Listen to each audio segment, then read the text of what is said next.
गलती के बिना मिली मुजरिम करार हो, आज ही बधराई हो ना पैब फरार हो।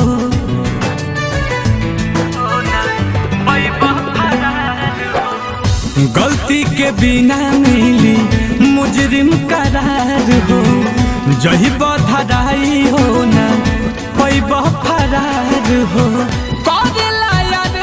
पहले अखिया से मिल के, अखिया से मिल के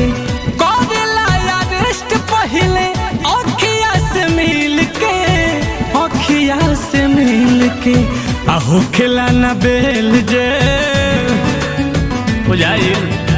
हो खिलाना बेल जे ऐसन ह दिल के, आहो खिलाना बेल जे ऐसन ह दिल के, ऐसन ह दिल के।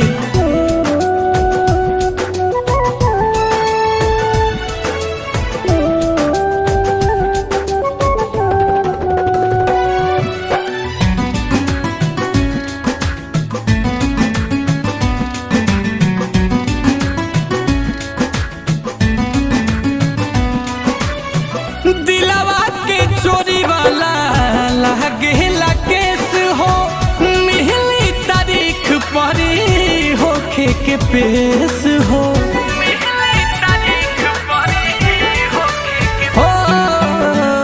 दिलवा के चोरी वाला लागेला केस हो, आ मिहली तारीख परी होखे के पेश हो। करना कचहरी